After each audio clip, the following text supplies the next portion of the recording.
tangent for about 6 years. And I know it's irritating. But offensive lines are really important. The final 4 teams this year in the NFL all had top 10 offensive lines. The top 7 graded offensive lines in the NFL this year all made the playoffs. 7 for 7. All made the playoffs. The Chicago Bears had a defensive coach, and the offensive line kept getting worse. Ben Johnson gets hired by the Bears. And I know last year the Bears were doing stuff with wide receivers and, front page of the Chicago Tribune. It was on all the websites. Receiver, receiver, receiver. This year, Ben Johnson, offensive coach, first 2 big moves. 2 days ago, guard, Rams. Yesterday, guard, Joe Thuney, Chiefs. 2 experienced dudes. This guy gets it. The first thing he addresses is the O-line. 2 guards. You know who else pays guards? The Rams, the Chiefs, the Eagles. Offensive coaches get it. I like Mike Tomlin. 8 years now, offensive line stinks. Go to the Super Bowl. It was all line play. And I don't trust Ryan Poles, the GM, in the draft. He's had too many whiffs. I don't think he's terrible, but I don't trust him. This is easy. Jonah Jackson can play. Joe Thuney can play. 2 starters, and they'll probably go draft a tackle with their first pick. So it's just easier if you're not great in the draft. And the Bears, I don't trust. Last year's draft looks like a mess. The Velus Jones pick at receiver years ago turned my stomach. Bottom line is, great move. And by the way, Jim Harbaugh last year. Everybody was like, they lost Keenan Allen. Mike Williams got a receiver. What did Jim Harbaugh do? Joe Alt, Notre Dame tackle. Was great. What did Sean Payton do? First thing he did, he kept Russell Wilson, who he didn't love. He rebuilt the O-line. Sean McVay takes over the Rams. First big move, Andrew Whitworth, all-pro left tackle, Cincinnati. I mean, I know we all watch quarterbacks, but a quarterback's best friend is protection and push up front. This is a great day to be a Bear fan. I know it's not sexy. I know it's not going to lead sports shows and other networks, but the 7 highest graded offensive lines last year all made the playoffs. Joe Burrow was arguably the best quarterback in the league last year. What was his O-line? Ranked 30th. He missed the playoffs. And last year, do you remember this? And I understand if you don't, but last year, Washington, we were all caught up in Cliff Kingsbury and Dan Quinn and a new owner and a new GM. You remember the first thing Washington did last year before they ever gave Jaden Daniels a snap in a big game? They went and got 2 offensive linemen free agency. Right? So this is what Washington did last year. And those don't make headlines.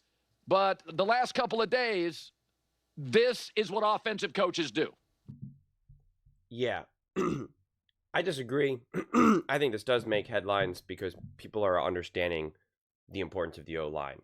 I mean, heck, the most watched Super Bowl in the history of the NFL just watched Patrick Mahomes get rocked. Patrick Mahomes, if that's the only game you saw Patrick Mahomes play, you would say, people were saying that guy's the GOAT, or that he's going to be the GOAT. Like, huh? Like, what? So I think people understand the importance of an O-line. I don't know why he threw in Joe Burrow and the Bengals there. The O-line, listen, I'm not saying they had a good O-line, but like, it was their defense that was trash. If anything, it just shows you how great Joe Burrow is. But yeah, having a, we always knew this. I made a video like a couple months ago when they were like, or a month ago, however long ago, about the Bears and building their O-line, and said, like, these are no-brainer situations. And so this is the most predictable thing that they can do. And it's just great that they're doing it. What's so great about the Bears situation is that the issues that they need to fix and resolve are just so clear. Sometimes you get to a team and it's like such a mess and you're just like, I don't even know where to begin. Like, what do we even do? This team is such a mess. That's not necessarily where the Bears are. And yeah, listen, you can have all these weapons, but if you don't have an O-line or at least a very experienced quarterback, an already veteran, yeah, it's really hard to get the offense going. And so you are absolutely going to be better with not great weapons and having a great O-line. I'm not going to act like you're going to be able to win the championship, win the Super Bowl and just, unload, but it just allows you at the very least to put some of the coaching on full display, because now you're giving your quarterback time to execute the offense through the vision of the offensive coordinator, the offensive head coach, whatever it is. You might not have the players that can really do what you need to do, but at least you can run it. When you have such a bad O-line, even if you have a great coach, if your quarterback can't run the offense, then it's just like, what are you going to do there, right? And then now so much of your time as a coach and, like as an offensive coach is to try to figure out, how do we overcome this O-line? How do we get the ball out of his hands? How do we get him to buy some time and, out of the pocket, in the pocket, whatever it may be, like it's just, it just becomes so much more complicated, and you're focusing now, I don't want to say on the wrong things, but not the things that you really want to be focusing on, within the game, going into the game, etc. So, as soon as Ben Johnson was hired and after he kind of gave some of his talks and some of the decisions that they've made, it's just like, I've been very, very, very confident that this Chicago Bears team is going to just be wildly better. At this point, I would be pretty shocked if they don't make the playoffs. The only way that I could see them not making the playoffs is if Caleb Williams truly is just not a good quarterback, which I don't believe to be the truth, the reality, but it's just like, if it ends up being like, no, he really is just a bad quarterback and he is a textbook bust, which again, I don't think that is the case. As well as, just for whatever reason, the other teams are just so, like, the Packers are special, the Lions are special, the Vikings are special, the Eagles are special, the Commanders are special, the Bucks, the Falcons, right? There's just too many great teams this season, and it's just a free-for-all, and the Bears just get squeezed out ever so slightly. Outside of when if people are looking at the NFL this season, going into next season, they're just like, man, I don't know, man, any of these 10 teams in the NFC can win it all, outside of a scenario like that, which it's so hard to predict. For all we know, there's a lot of these teams are going to be really, I do think the Falcons are going to be significantly better. I think the Eagles and the Commanders will continue their trend. The Lions are a question mark. The Vikings are a question mark. So, who honestly knows? But I just think, if you can't see that the Bears are clearly going in the right direction, I don't know what to tell you. People get so married to the takes of the Bears just being bad, or they're going to be bad forever, or that Caleb's not good, he's a bust, and he proved that last season, and et cetera, et cetera. It's just like, it's just not real, quite frankly. It's just not. And to think that Ben Johnson's not going to, I use like a point system. I did this recently where it's like, if you need to get to 100 in order to be like, to win the Super Bowl, be a Super Bowl contender, if the Bears, and this is a made up, point system, but if the Bears were technically like 60, and again, they need to get to 100, just adding Ben Johnson is like a 20-point swing right there. Just adding Ben Johnson from where they were. That alone is massive. Now you're improving the O-line. That's another 5 points, right? Like, it's just getting higher and higher and higher and higher. But again, here's the thing. In a lot of ways, hiring Ben Johnson was a no-brainer, and fixing the O-line was a no-brainer. So good. They're doing the no-brainer things. And like other Chicago Bears fans have said, listen, the Bears have not always done the no-brainer moves, which is good. So that is a positive step.